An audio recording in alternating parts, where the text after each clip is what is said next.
recording? Mm-hmm. I'm recording right now? Yeah. Okay, all right. Cool. All right, so today we're going to talk about the walk-behind mower. This is actually a very important piece of our fleet of mowers because it serves a very important purpose, which is something only found in the North Georgia mountains, which is a lot of hills. And these are great mowers just in general, whether you're on a flat and even terrain, flat and level terrain, or whether you're on a hillside. But they are very well known for their ability to handle and hold on to a hillside. They do it in a really pretty cut. But a lot of people, for some reason, are really scared of these things. I'm not really sure what the reason is. People are very intimidated by them. So we're going to go over all the do's and the don'ts and the how-tos and how to operate one of these. These particular models are SCAGs, the SWZT, which is one of the newer models. They have the SWZ, and then they have the older models with, you know, all sorts of bump contraptions that you got to use to operate them. This is going over the SWZT models, which is what we have. But in general, it'll translate over to other models, whether it's an Exmark or a Toro or tell me out here, Ferris, a Hustler, you name it, they're all pretty much the same. So minor differences. Get a good understanding of it pretty quick, and you should be able to operate it. Alright, so recording? Mm-hmm. Are you recording? Yeah. You recording? Alright, so now we're going to go over just the basic components of what everything is on the mower. So if you want to get a little bit closer, starting out, so you got your yellow switch, which sometimes on other mowers might be red. It's your PTO. This is what engages your blades. You're going to typically have an on and off switch. This is your gear drive, which puts it into gears. We'll go over that a little bit more in a second. You're going to have a throttle lever that will increase your RPMs, as well as a choke. This is what helps start it. And then you got your gear drives. These are your gear levers. This is what controls the hydro drive on the mower. And then are you able to see down here? Down here on the right hand side on this mower is your parking brake. So that releases your parking brake, that engages your parking brake. Over on this side here, you got your deck height adjustment. So it's got a park or deck transport lock that if you want to set to a different height, it's got all your different sizes or your heights right there. Did you get that? So say we wanted to cut on a 3, we would just pull our pin out in the cotter pin, put it back in place, lock it, and then you're going to lift up, push forward on this lever, lift up, let it fall down into place, and now you're set at a 3 height. If you're going to load up to load on and off of the vehicle, the box truck, trailer, whatever it may be, you're going to put it in transport mode, and you're at a height where it's safe to go over the what would you call it? I guess the tailgate on the truck. That's basically it for the essentials. There's a lot more in depth that I could go into, and I may on another video, as far as maintenance, different components that are associated with that, oil filters, oil changes, things like that. We're not going to go into that right now.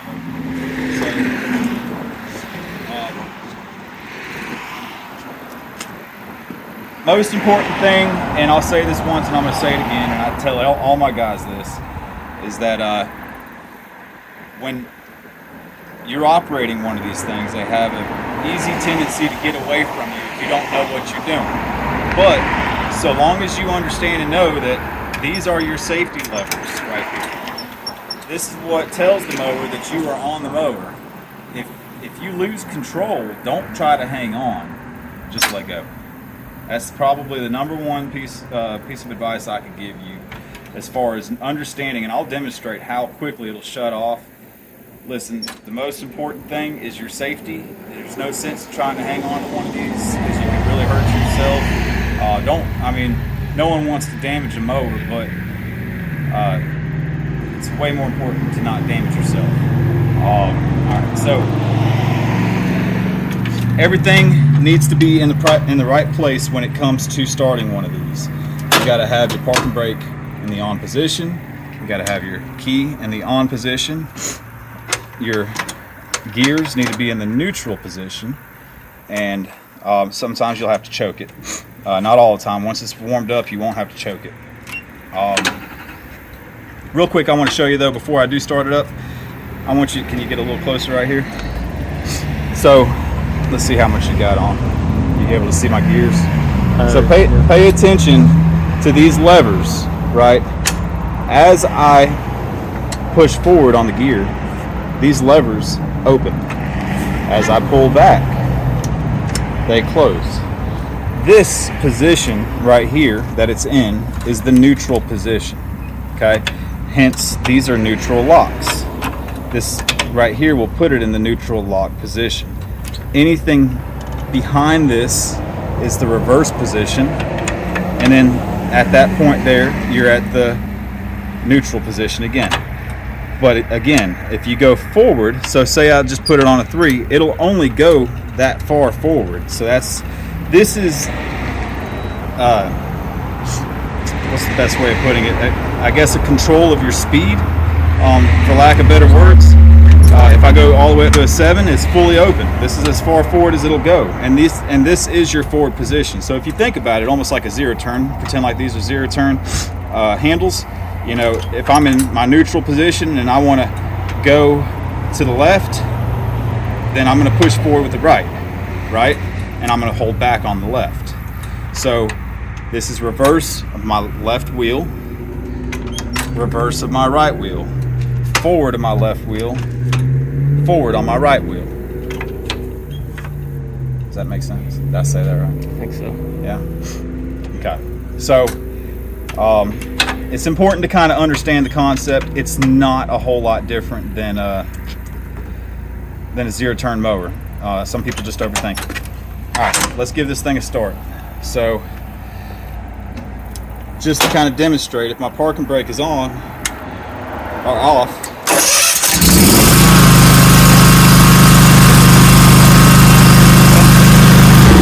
we'll cut that out. That's crazy. I didn't think that one won't let you start it. Well, I guess we taught ourselves something. All right, well, let's just put it in gear. If I put it in gear, it's not going to let me start it. Obviously, if I have the blades on, it sure as heck ain't going to let me start it. So you have to have all the things in the right place. Parking brake on.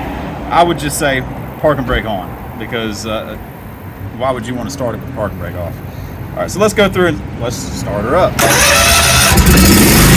All right. Now, I don't know how well you can hear me. So, when you're getting ready to go into the drive position or getting ready to drive, the sequence that you have to follow. If I was to put it in gear before taking the parking brake off, it's going to shut off. Right? So you have to follow a certain sequence. Remember to keep your neutral locks locked. You're going to start with your parking brake.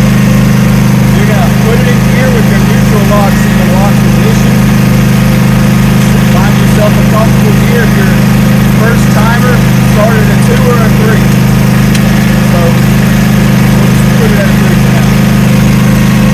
Then you're ready to go. So release your locks and let it go. So I'm going to turn the throttle down, maybe you can hear me a little bit better. So now let me pull out over here.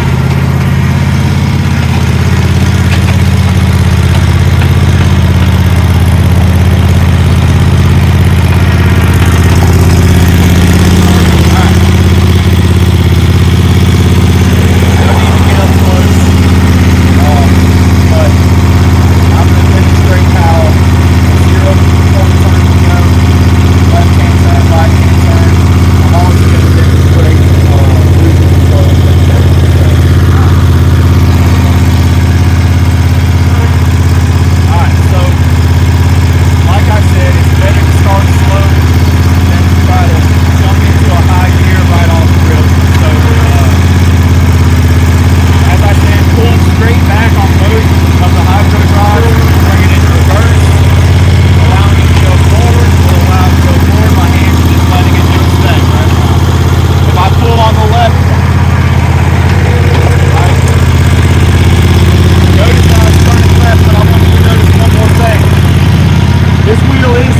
not really. See how it's locked?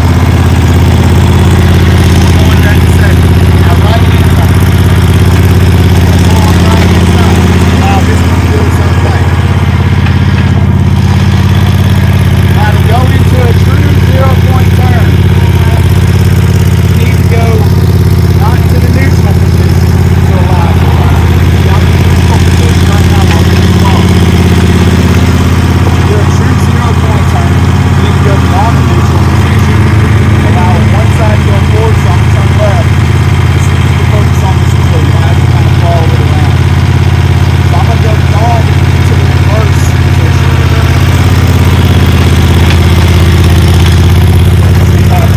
That wheel is turning.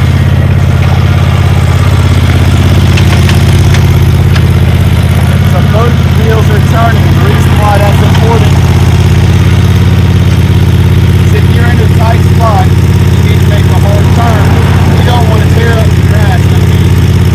That's why it's important, to know that that 0-point turn doesn't happen unless you go beyond the neutral position and into the reverse position on one side. Alright, so let's demonstrate what's more important, safety.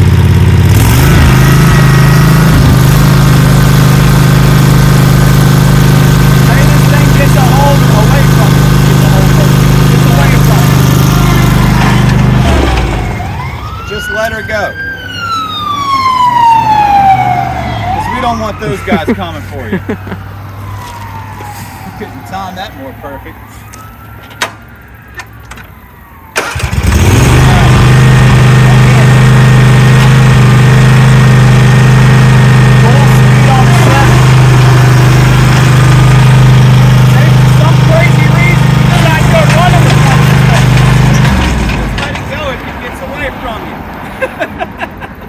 It will stop only a few feet away from you.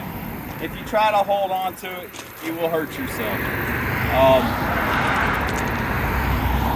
Can you think of anything else? Did I make myself look like a fool jogging just then? Alright, so that pretty much sums up just general operation and safety.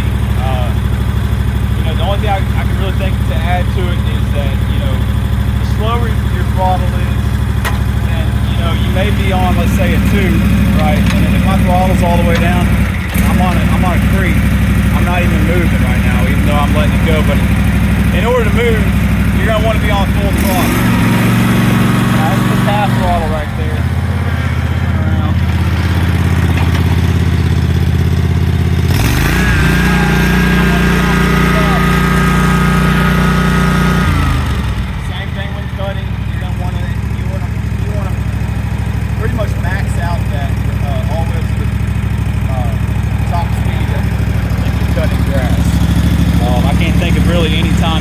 Well, there are times that you may not want to. Say, for instance, there's a lot of debris and stuff like that. We'll get into that in another video. But 9 times out of 10, if you're cutting grass, you're going to be all the way up on your throttle. And then, so then pick the appropriate speed that you want to be at. Whether you want to be at a 5, a 4, a 3. My comfortable walking speed on one of these is really and truly a 3. I can manage a 4. If I'm, trying to hurry through a job, it'll cut just fine on a 4. 5, 6, and 7. If you got thick grass, you're not going to be doing a whole lot of good on any of those.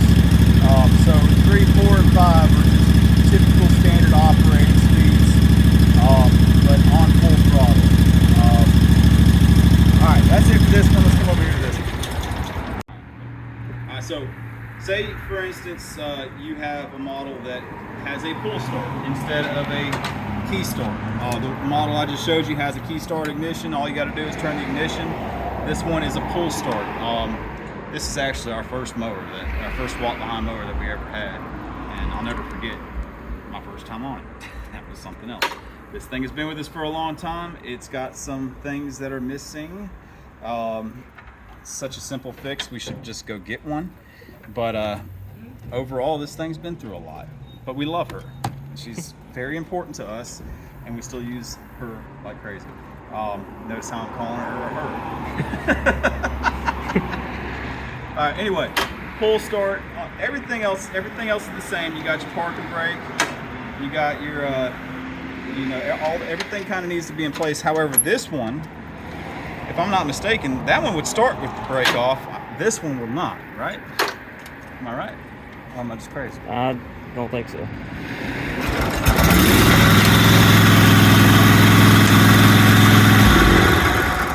So you shouldn't be watching these videos because we don't know what we're talking about. That's crazy. All these years. All right, well anyway, still started with the park and brake on. We always have, and we will continue to do so, and I think you guys should too.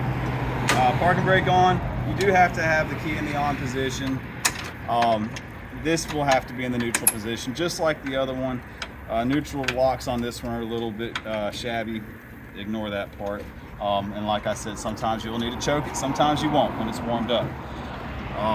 But it's just like a pull start on a push mower. This ain't a whole lot different. I somehow got into the habit of holding my safety. Apparently you don't even have to do that.